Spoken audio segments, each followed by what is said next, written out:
Welcome, everybody. Welcome to episode number 61 of Fraternity Foodie. I am your host, Mike Eilon, CEO of Greek University.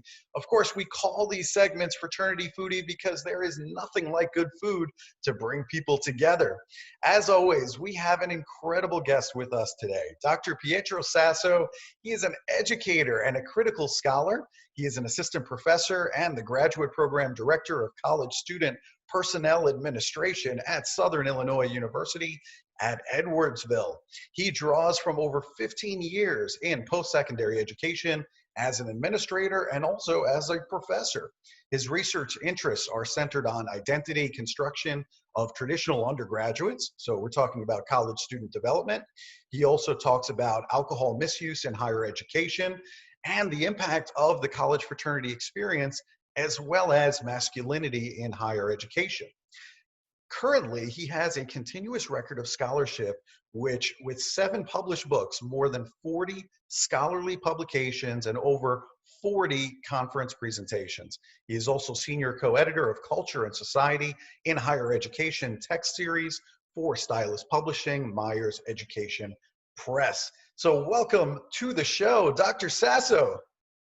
Hello, how are you? I am doing wonderful. I'm even better that you're here with me today because I know we have so much to talk about, so many common interests. So I think this is going to be just fascinating. I'm super excited to have you on the show with us today. So let's start a little bit on your background here. I know that you went to Christopher Newport for your undergraduate experience, and there you joined Tau Delta Phi Fraternity. So why did you choose Christopher Newport, and what attracted you to Tau Delta Phi? Good question. So Christopher Newport, kind of long story short, it was one of the newest colleges in the Commonwealth of Virginia. And, you know, it had become a university in 1992. I started there in the early 2000s. And so I'm kind of an elder millennial, I think, as they say. And so I think for me, it was the place to be somewhere new. There was this like energy around the campus. It was led by a former senator, Paul Tribble, and so he brought in a lot of influence and funding into the college, and everything was new, you know.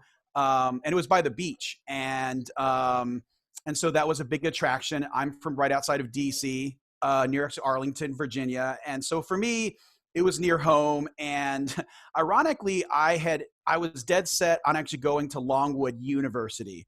And so they had a residence hall fire. And so there was an actual limitation around space. And so I looked at a bunch of other colleges. And so that made me rethink things. And I had never even looked at CNU before that. And so kind of the fire they had in the residence halls made me rethink where I was going to go for my undergraduate experience. And Tau Delta Phi, I joined at the beginning of my sophomore year because the campus was new. There weren't a lot of options. You know, I think on campus at the time we had Sigma Pi, Pi Lambda Phi, and Pi Kappa Phi, and that was really it. And so I'd gotten bids from a couple of them, you know, met the guys, liked it. And my dad was in Tau Delta Phi, and he's like, well, why don't you start a chapter? And I was like, okay, why not? So I got a bunch of my friends on my hallway and my roommates, and we started our own chapter. And that process took a year as a probationary chapter, and we got chartered. And so the chapter lasted about 12 years, and it's been like inactive, I think, since 2014, unfortunately. There's that natural chapter life cycle of like 10 to 15 years. And we followed all of the ebbs and flows based on what the research says. So for me, it was very impactful, and that helped me find my actual pathway to higher education. And so Tau Delta Phi, a lot of the reason I also chose it was because I didn't know like anybody in like the organization outside of my father. We looked at the website, and it was really a values-based choice, right? Because you're looking at it blindly, not knowing anything. And so one of the things that attracted me to it was the focus on on diversity. It was started by men who were ethnically Jewish but not religiously Jewish, who were mostly immigrants from Eastern Europe, and so they came here and they were excluded by a lot of the codices within like the NIC organizations at the time. And so it was one of the first nationals to actually accept African Americans in the 30s. And so, if you look at its like alumni roll, I think like Sammy Davis Jr. joined in like the 30s, Floyd Little. So, it has this record of inclusion and being progressive. And so for me, my actual father, he was an immigrant. And so that was like a big thing, right? So I think the values is what attracted me and my friends. So I love yeah. it. That's incredible. That is really, really incredible. And now, of course, we have another founding father that's in the industry doing amazing things. So for anybody that's thinking about starting their own fraternity, I will say to you that the founding fathers, something that I will never be, as long as I live, I'll never be a founding father. But they tend to go out and do amazing things because you've built something from the ground up. And I think that just gives you an extraordinary experience as an undergraduate. I really do. So that's really good. Now, in reading through your dissertation at Old Dominion, it's called An Examination of Alcohol Expectations and Social Desirability in Fraternity Members on American College Campuses. You talk about the focus of alcohol in college fraternities over education and the development of its members. So in your opinion, have fraternities and sororities been more successful in putting the focus back on development? And could this pandemic actually be an opportunity to remove organizations that focus solely on alcohol or even physical events instead of the focus on development and relationships? That's a really good question. I think this conversation, started in the late 1990s. Binge drinking increased once we changed the actual drinking age to 21 in like 1984. And so heavy episodic drinking and the focus on alcohol as a social experience, which later becomes ceded to social status, right? So the chapters that drink more among the NIC men's organizations or some other fraternities, the more you drink, the cooler you are, right? And so you have more social status. And so we know that the more that chapters consume alcohol at higher rates and increased frequencies attract more members. So chapter size is usually tied to increased alcohol use. And like, especially if you have these like blips of like, if a chapter is like 25 men and they have a new member class or group or cohort of like 20 guys and it's a one-time thing, right? One can probably assume there's some level of increased alcohol use, right? So whereas if it's a pattern over time, it's probably something that's more values-based, that is in the culture in which they recruit men through more authentic relationships. So my work early on as a doc student, I was really trying to look at levels of like masculinity and alcohol use, and to look to see some potential related factors for the ways in which men may actually increase alcohol use, and the ways in which they conform towards those norms. And it basically found a couple small things. All research only finds like two things, and so I don't want to say like I found all these amazing things that changed anything. I think the research just validated what we already knew in practice. It just assigned a bunch of numbers to it, essentially. But really what it says is that fraternity men conform to how much seniors drink. So we already had research out there that suggested that it's a case of follow the leader, that new members drink how much the senior members drink, right? So the more your chapter leaders drink, the more that the new members will drink, as they set all of those social norms and expectations. And so it's really a case of like expectancy theory, right? Is that alcohol use is a planful behavior, right? So in a new member's head, they're thinking, gee, like if these chapter leaders are drinking more, I should too. And so they plan to engage in this behavior. And so it's a cognitive process. And largely these men in the sample, because it's a sample, right? It's a snapshot of what students engaged in that time in which I gathered the survey data. So this could change, right? So it just basically said that these guys drank to have relationships, right? They drank because they want to make friends, and they also drank to show increased levels of manhood and increased levels of masculinity. The survey suggested that men drank for increased levels of sexual aggrandizement, meaning they tried to puff themselves up. It's a level of like peacocking, right? I can drink more than you, and I'm more of a man than you. There was a lot of competition, things like that.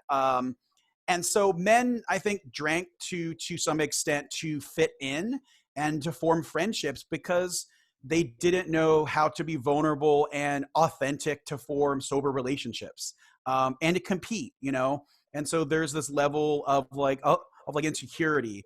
And so I did some follow-up research later on that actually validated some of those findings. So. Wow, so interesting. Mhm. Okay, so you're now an assistant professor, you're a program director at SIUE. So tell our listeners a little bit more about your role there and what makes SIUE special. So I was at Monmouth University for a number of years, running a master's in student affairs there. I had a great experience, but the chance to build and start another program at a larger institution in like a metro region was unheard of.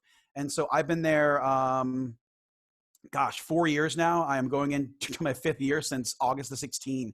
And so my role, I think, has been to build up the program and set up a culture that is distinctive. And so we have hired a number of colleagues to help build that out. So it's not been any of my work individually. It's been more of like a collective approach.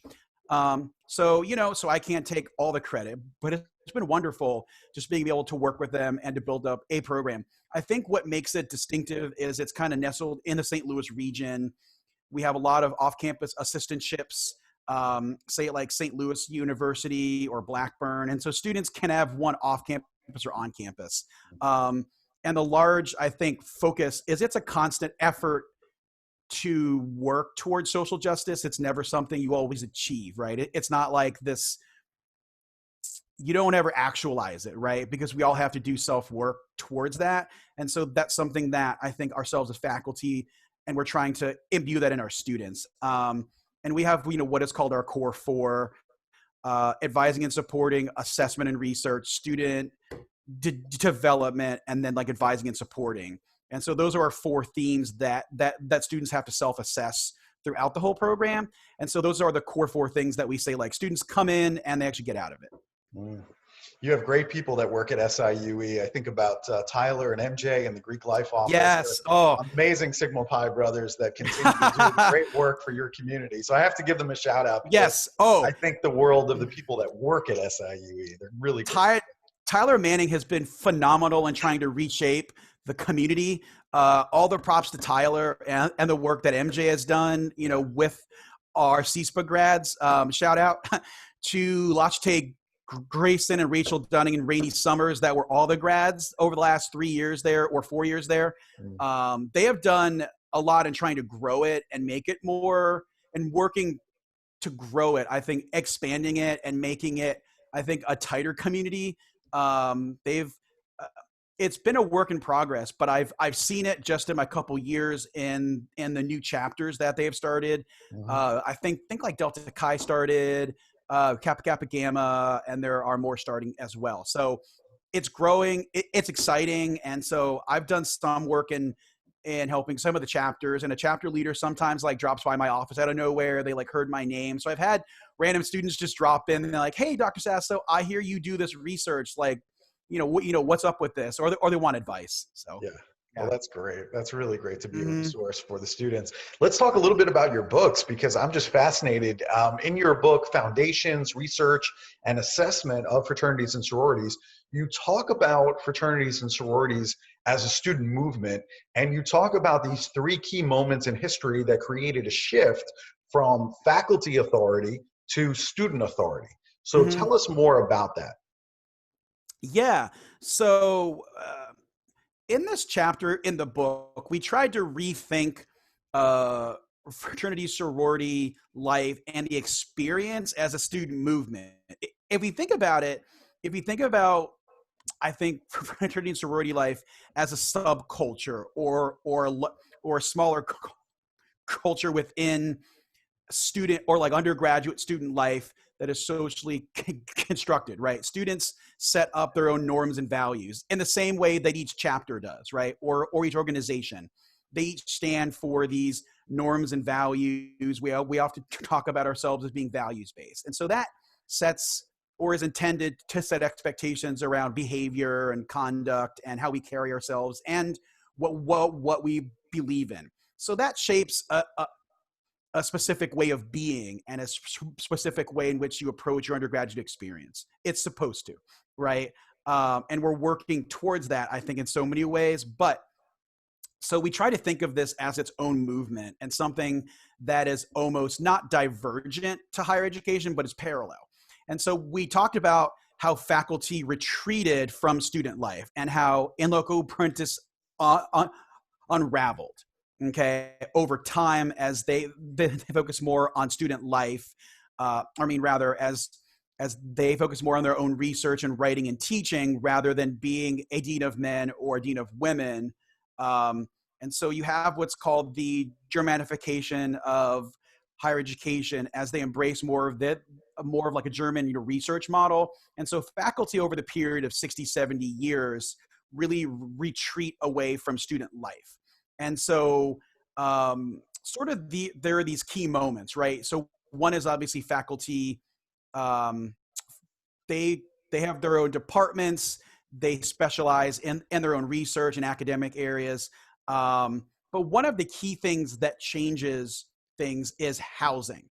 And there's another chapter in the book. So higher education partnered with with FSL to really house early college students. That's one of the big things that we talk about. That's a huge shift. Because early on, Minnesota, Dartmouth, Stanford, Illinois, Champaign, Urbana, like a lot of these early campuses built Greek rows, like what we think of them, to house students. And so those lease land agreements housed hundreds of thousands of students early on when they could no longer afford to build campus housing before World War II, and then probably through like the 1950s. And so fraternity sorority and that experience became one of housing and communal living for a really long time. So chapters took on that responsibility of maintaining this kind of living learning environment. And so residence life and housing students was one of our primary impacts. We also talk about the rise of actually multicultural chapters and ethnically based organizations, like my own. That start of diversity and the push towards recognition of inclusion and just multiple styles of organizations and multiple councils like NPHC and the founding of AKA and Alpha Phi Alpha. All those matter, right? And then actually going into the 1970s, 1980s, with start of NALFO. And so those are one of the other major things we actually talk about. And then that shift to a focus on student learning and student development are obviously really important. And so those are three of the key moments. And that obviously happens in like the 1990s.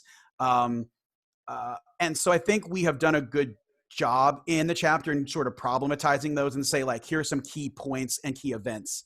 But those are one of many, and I could talk about it for hours. So yeah, that history, I think, is important for all fraternity and sorority members to understand.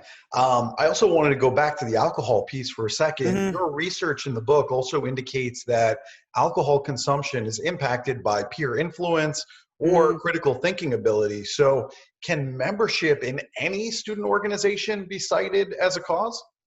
Yeah. Yes. So I want to go back. So to your thing about like online spaces, I think, and so let me combine that. So alcohol, obviously, increased alcohol use is tied to masculinity. Increased hard liquor use is also tied to increased levels of masculinity and hazing. Um, and so regardless of the name or style of the student organization, it's about an all male environment, which can become toxic and hypermasculine. And then you have what's called hegemonic masculinity, in which it's this conformity to some kind of native masculine ideal, right? Like who's the most masculine, who's the most manly. And so then you have what's called the multiple masculinities, where there's like levels of it, right? And so each level is more subjugated and marginalized within that environment. So let's take so there's been hazing and incidents, say at like there was this one incident I often tell my students. It was at the University of New Hampshire in an all male choir group, right? Or like marching bands, right? So if your drumline is all male, right? And so a lot of it has to do with the performance of gender by men in the ways we're uncomfortable, I think, being vulnerable, and the ways in which we feel like we have to set up rites of passage to test how masculine men are. And so alcohol is one way in which we do that. And so alcohol is used as a mediational tool to set up those rites of passage, right? And so that's why we see it used a lot in hazing, in the same ways in which track teams use it, athletics teams use it. We see alcohol used as a tool for hazing, and so not only is it is it a tool, but it's used to prove manhood, right? And so we have to think of it as a tool, but as an outcome, that sort of it's a rite of passage to prove oneself into a larger culture to fit in. And so we see that across multiple organizations, and it's in all male spaces. If you have an all male residence hall, we see it too. We see it in marching bands. We see it in athletics. We see it in rugby teams. We see it in lacrosse teams, especially all those very heavy male environments in which males live and learn in the same spaces. We see it across the board. So certainly fraternities are more susceptible to it because there are more of them, right? And they are large organizations that have access to like larger living learning spaces. So it's across the board. And I think, and I'm hoping for this, and I'd love to study this in my spare time, right? We'll see. I think I'm wondering if the virtual spaces of being on Zoom help students connect, right?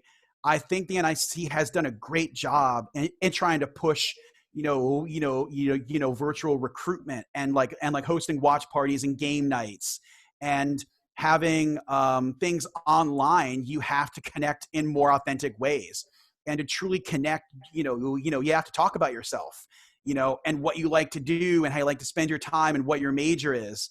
Not just a high five over a beer. Like that's fun, but it doesn't help you connect online. And so I'm wondering if this socializes our college men to be more authentic, and to think about ways in which to talk about themselves. And so I think that reinforces a process of like identity that's healthy.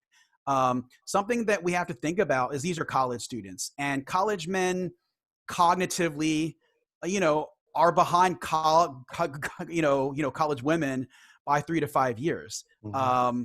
And so they are growing, albeit slower, but they are growing as college men. And that process is not the same for each college men. But I think the virtual space can be a safe space where men cannot, I think, connect in more authentic ways, rather than in the chapter house or at some kind of recruitment event. So I think it can be positive. I think there is a lot we can do with that, but I think we have to have conversations with our students to help them understand how to do that.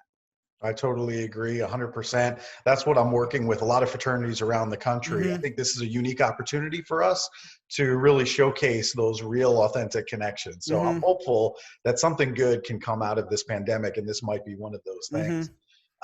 Let's talk about that other book too. The other book that was just released called Supporting Fraternities and Sororities in the Contemporary Era. You talk about higher education institutions and the fraternity and sorority community needing to assure the public that they are living up to their ideals. So what are some effective ways that higher education institutions and fraternities and sororities can accomplish this? I think first and foremost, they need to have honest conversations. Um, and so what that means outside of the jargon is they need to share information. Some of the challenge is that FERPA can be like a barrier or a limitation to sharing information. And especially if there is some kind of chapter investigation or there's some kind of conduct issue, institutions don't share that information.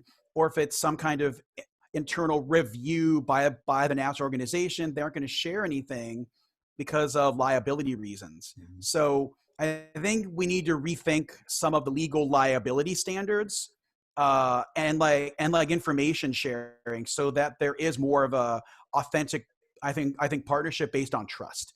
And I've seen that so many times where you need that actual partnership, and it's this idea that I think fraternities and sororities as a student movement are not parallel, but a partner in higher education, right? That we impact student growth, student learning, and identity formation in the same ways other organizations do.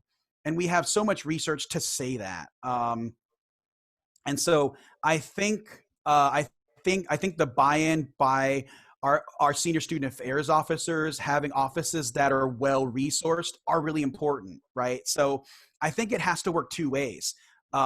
We need to do a better job of communicating. We need to do a better job of trying to broadcast and share our like outcomes and say we have value. We are a value added experience. By joining, these are the things you get certainly socially, but this is how you will grow. Here's how you can become a leader. Here's how your identity will form. Here's how you will grow and it'll shape your actual college experience. And this is how you take this into the job market, right? Here are the skills you gain that are tangible and concrete. I think we do all of those things internally. I don't think we do a good job of sharing those externally. It's a lot of how much money we raised, and that's a performance, right? Like, yes, we raise money and it looks good, but like it's a one-time thing. I think our greatest impact is the ones we have on our members directly day to day. And that's what students take away. I think the most is this is how my chapter changed me. Here was my actual big brother or sister or my actual advisor changed me in these ways, right? Here's the actual leadership academy I went to, or here's the here's the webinar I did that you know that actually Zeta Tau Alpha had actual body image, right? So if I'm a woman or a man, like how does this change me? And so I think it's us broadcasting the work that we do in better ways, and I think having conversations to be a stronger partner, and making sure that our field and actual leadership consultants are trained to do these things and have these actual conversations. And I think the campuses need to be more receptive and then open to these conversations. And this might be a little bit controversial. My struggle is we shut down chapters too soon, right? That's something that when I worked in FSL, and even when I worked for my national, that was the first conversation I had. I said, don't shut down these chapter. How do we have conversations to teach these students something and make sure it's learning that is sustained rather than they actually learn something and then it goes back to the old ways of doing things, but they know how to hide it, right? So I said, how do we change the culture? And so I think those are the conversations we need to have. Because when you shut down a chapter, that is a learning lab that you're losing, and it takes so much work to start a new chapter rather than trying to support the ones you have. You know, you have expansion committees and extension, you know, review groups, and then it's just a lot of work. And so you can have the ones you have do that well, but also start new ones. Yes, I am very pro like expansion. And so I think I could rant about this for hours, certainly, but there are so many things we can do that just start with relationships. So I think as much as we tell our students about forming authentic relationships, we should be doing the exact same thing. I love it. It's a great answer. And hopefully these interviews, this podcast helps to broadcast and spread that message that truly fraternities and sororities are the best leadership experience on college campuses. And so that really is the aim of the podcast, right? Is to showcase them, have higher ed administrators, presidents of universities look at these interviews and see the good work that's being done. So I appreciate that answer quite a bit. I also wanted to talk to you about the new member experience, because it's also something that's discussed in this book. So how can we better design a new member experience going forward that adds to the members' holistic development? Good question. So the new member experience, I think we've thought about reframing that for so long now, as we push back against hazing and the traditional 8, 10 week or 16-week pledge period. I think the women and the work of NPC they have done a really good job of that. They have done, I think, the best job, and I'd like to give them props for that, right? Like, I think the NIC, it depends on the national and how committed they are to that.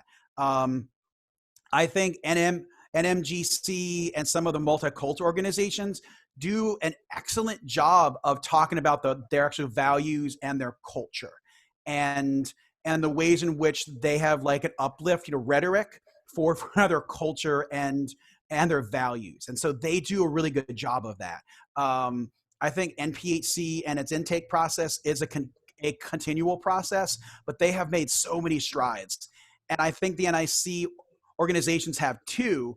I think where some of the limitations are, I do want to recognize we have come really far, and that's just not a safe answer. I really think we have. I think where the limitations are is the implementation. So many nationals have come out with something similar to like the Balanced Man program or some kind of total like member development program. I think where it's lost is where the chapters are like, what do I do with this? And so the easy fallback is hazing, or the easy fallback is like activities. Rather than having it be like an individual process, they actually make it into a group process. And so the new member process kind of needs to think about social integration of that member into the chapter culture, understanding the values, understanding the ways in which they can become a leader, and then how does that impact their own identity formation, right? And how can they connect that to their major, right? Like, what are the skills I get and values I get that link back to my major, which helps me find a career. And so I think the integration of all of those pieces is where it gets lost on students. And Gen Z students want things tangible. Like, they want applied learning. So how is this of value to me? And they are like, well, what's the purpose of this? Let's just have them read like the history and learn the alphabet. Well, that's good, but what's the purpose of it, right? And so when you have unstructured time and space for students, the de facto experience is hazing and calisthenics and forced drinking, particularly amongst the men. So something that that's been helpful is if we deconstruct the actual power gap between your actual like e-board, your actual new member educator, and your big brother or sister, or whatever the structure is that socializes you into that chapter. Trying to deconstruct that power structure and thinking about when you sign your offer of membership, you are a full member with rights and full privileges. I can wear letters. I can do all of these things, and I have rights to those. And so thinking about shortening that prohibition period, or not even having it at all, And so how is this an individual process of growth rather than one you have to prove yourself? If you're inviting them into your organization, you already care about them. You already want to be their friend. You already like them as a person. So what do they have to prove other than the fact that you trust them, right? You're already putting it out there that you want them there. So why do you need to make them do any more other than learn about their own values and then help them understand themselves more? And so I think that's gotten lost along the way.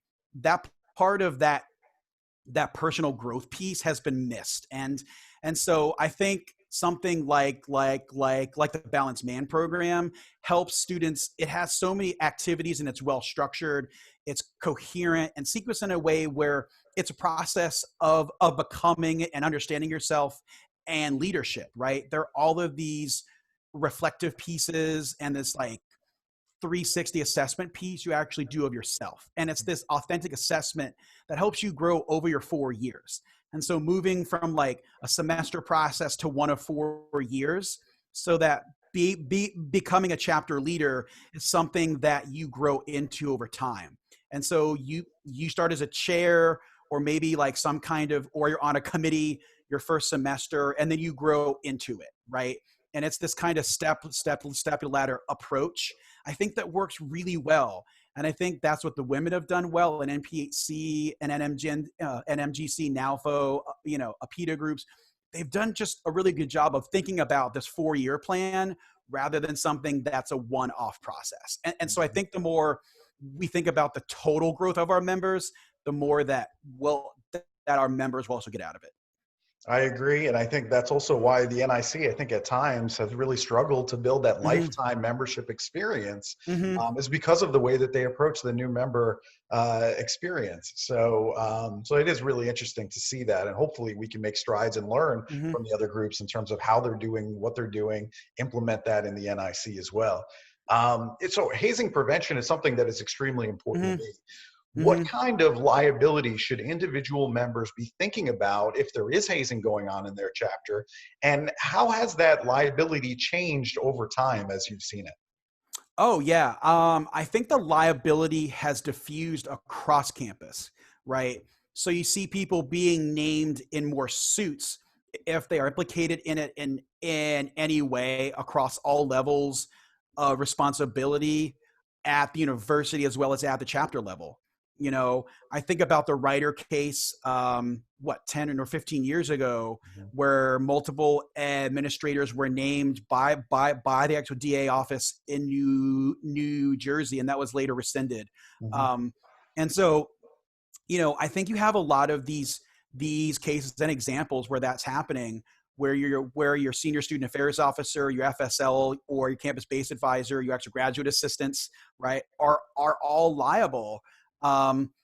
Because again, if it's something that is foreseeable and you can prevent it, the legal approach is that you are liable if you don't de-escalate that or take efforts to stop and cease it. And I think the confusion is what we're liable for off campus and on campus. And increasingly institutions are having to practice, I think, actually like long arm oversight or long arm jurisdiction, because all of the incidents connect back to campus. These are our students.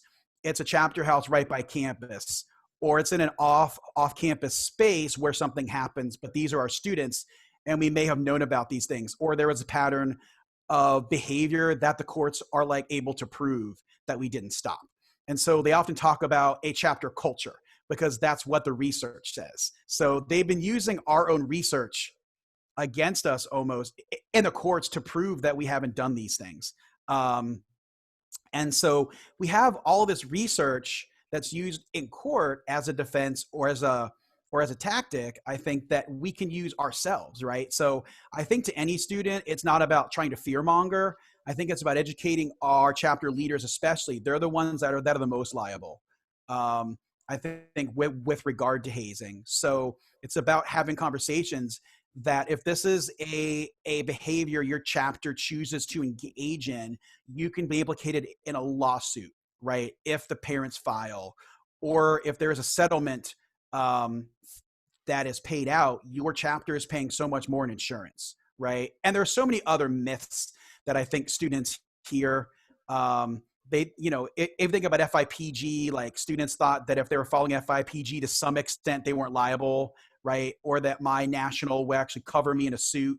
Well, not always, you know? And so I think it's about sharing like accurate narratives and accurate examples with students. And so I think students need to think about the ways in which they report hazing, right? It can be a Title IX violation, right? In some cases, it can be hazing. It can be a number of things. And so I think like educating our chapter leaders, both from the national office side, like the international office side, as well as from the campus side, and making sure that that message is consistent, so that students know how to report and where and what their rights are, and knowing that hazing's not okay. Mhm. And so knowing what their responsibilities are too. And so if you're a part of this process, you're just as liable, and you're also implicated in like a larger culture and system that you are perpetuating. And so students need to know that that's not okay. And so how do you teach students to think about that? I think that's the hard part, is students kind of blow it off and think that they have insurance and they pay dues and they're okay. That's always not the case. Or they don't, or because, you know, they're younger, and they're insulated in a subculture, they don't see past that. So Yeah, that's a lot of my conversations in risk management with college students, is making mhm. sure that they're not willingly just abandoning Mhm. the rules when it comes to alcohol consumption, you know, and other things, or hazing and things that might disqualify them. And so that really becomes a part of the discussion there. And I'm also thinking about chapter visits in this new reality that we're going to have coming this fall. What do you think is the impact of chapter Mm. visits from headquarters staff versus doing maybe video conferencing or other remote advising that we might see an uptick over the next year due to these coronavirus limitations? Yeah, I think that's fascinating. I think if we think about chapters as like a liminal space, as just this like virtual space, you know, chapters are used to having, you know, a chapter meeting in like a chapter room, or Mhm. a sorority chapter is, regardless if they're a sorority, fraternity, or actually like a co-ed organization, if they're service based or anything. I think it's about connecting that national identity, because it's so easy for chapters to, I think, fall into a local mentality, you know, that we're Penn State before XYZ, you know, national organization, or we're Christopher Newport or Longwood or whatever, or SIUE, Mhm. that we're students first at this organization and this is our chapter name, and that matters, you know. So students can identify with their institution and their chapter sometimes before they can identify with their national organization that they often wear, as a shirt or on a hat, or or, you know, or on a backpack, or it's on their Facebook or Instagram, you know. Um, I think, and so chapter visits are important, I think, to helping students maintain that national identity, that these are our values, and these are the leadership programs you can engage with. And thinking about total program development, right? A like 4-year comprehensive experience. Those are really important. And I think some nationals have actually done a really good job. I think the NPC organizations adopted this earlier on, and they were really good at doing, you know, webinars around actually, I think, issues that are native to women around like leadership. NPHC has done a really good job too for it. Um, some of the other like multicultural organizations have done amazing work around it. I think the men are just trying to pick it up. I think the last 4 or 5 years. So I Mhm. think it has been happening, but I think this makes it proliferate a lot faster, you know. And so this makes us rethink, what does a chapter visit look like, and how do you sequence all of your conversations with the FSL advisor if you're meeting with them during your visit? Or I think you can do a lot more visits a lot faster and more efficaciously. And so you have this economy of scale you didn't have before. And so, but how do you make sure that it's authentic, and how do you make sure you're forming those relationships? Because I think for a chapter visit, it's about meeting the chapter leaders and being able to follow up, and then having a trust between you and the national. And so if they have a concern about a member, say there's a member who has mental health issues and they don't know how to approach it, I want to be able to call my actual chapter advisor. I want to be able to call my like alumni or like alumni advisor. And how do I get help from them? And if they don't know, can I get help from my national? Like, how do I support one of my actual brothers or sisters? And so I think we have to think about how to like form relationships online, and rethinking that, so that if things do happen or there are incidents, do I still have that same relationship? I think we can like offer education well. I think we can do the programming very well. I think we've learned how to do that and have great models for it. It's a matter of trying to sequence it in ways like that's accessible and like approachable for students, and that is attractive to them, so that we can engage them continuously over the member experience. But like, how do you just form friendships with your own chapters? Right. I think that's what it boils down to. That's what we're largely about. How do we do that in authentic ways? And so I think that's the gap I think we have to figure out. Yeah. You mentioned earlier the SIGAP Balanced Man program, which I think is a really good example. So in your minds, what factors separate the top fraternities and sororities in the nation from the rest of the pack? Yeah, rankings are something that the undergraduates love to do as well, right?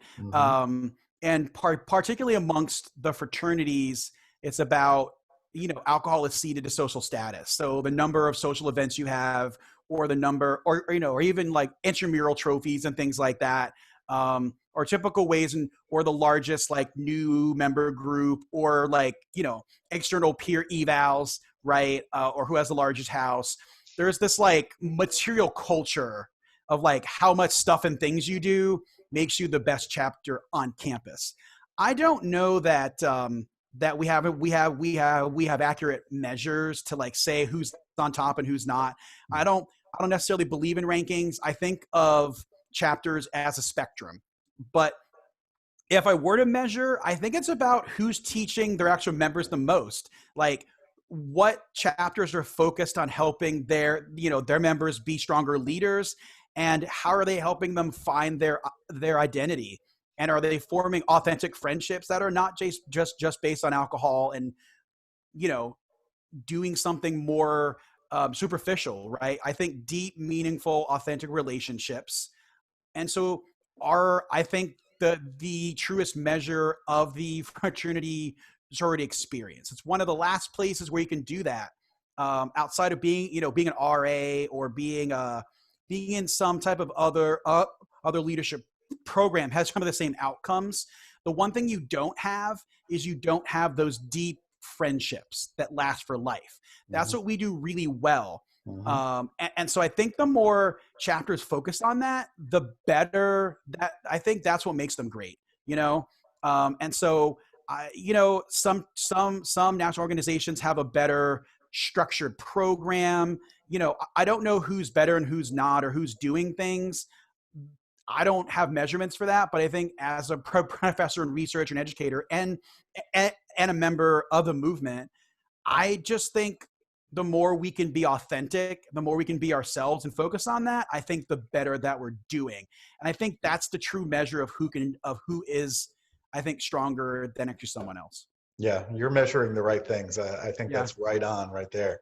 All right, so we love good food here at Fraternity Foodie. So I need to know, what is your favorite restaurant in St. Louis, and what do you typically order? Well, I work in Edwardsville, but we're like adjacent to St. Louis. And so I live right by downtown, in Lafayette Square. So I tend to eat in St. Louis more. I grew up on a lot of Latino foods, and pasta, because my father, he's an immigrant. And so that's sort of my own cultural upbringing. I would definitely say, anything with salsa in it. I will literally I will drink salsa. That sounds gross, but it just tastes so good. I tell my students that there's no shame in it. But anything with chips, salsa, taco salad, rice and beans, just like anything with that sort of flavors, I will eat all day. And so I don't have a specific place, but I think one of my favorite things are the taco trucks. And here on actually Cherokee Street, we have some more like authentic Mexican and Southwest style food. It's really good. And then we have this one area called the Hill, and it's the like Italian American neighborhood, and they have what I would call like mainland Italian food, and they're from like southern Italy. So a lot of seafood and some white sauces rather than the heavier like pasta sauces you would see that are like tomato based. And so there's just really authentic food here, and I love that. And I also eat a lot of vegan food too. And so I don't identify as being like, vegetarian or vegan. I'm striving towards that. But I still sometimes like a good burger. So I've learned to embrace some healthier foods, and the Impossible Burger and things like that are really good too. So I just like food. So great choices. And it's also, my daughter is actually vegan, and so it's really difficult for me because, like you, I love a good steak or a really good burger every now and then, and I don't know that I'm ever going to be able to get that out of my system. I love it, and so, but at the same time, I also appreciate, the vegan lifestyle. You can certainly appreciate it. It's definitely healthier living. There's no question about that. Agreed. Yeah, I've really learned, I think, to embrace it over the last 2 years, and so I think just because it's just everywhere, and it's a healthier alternative. And so, but then you like flip the box over for the Beyond Burger, and you're like, there's that many calories in it. So you think you're eating something healthier, but no, not calorie wise. It's just high. It's just a lot. It's just more protein. So, right. Yeah. That's great. So Dr. Sasso, should any of our listeners have any additional questions for you, where's the best place for them to connect with you? You can go to drsasso.com and find me on my website, or you can email me at psasso, P-A-S-S-O, P-A-S-S-O at siue.edu, and you can find me there. That sounds wonderful. Listen, I really appreciate you taking the time to talk to us about your books here. This is a fascinating read. Hopefully everyone's going to pick up the books. And also, if our listeners like this interview, be sure that you share it with others that are going to find value in the discussion, because I've enjoyed every minute of it. It's been fascinating. It's been good to get to know you a little bit better here. And hopefully we'll get a chance to connect soon in person sometime soon. Absolutely. I have no doubt. If you ever want me back up, I'm always here. So that sounds great. Well, listen, thank you so much, Dr. Sasso. Thank you to our listeners, and we'll see you on the next episode of Fraternity Foodie. Bye for now.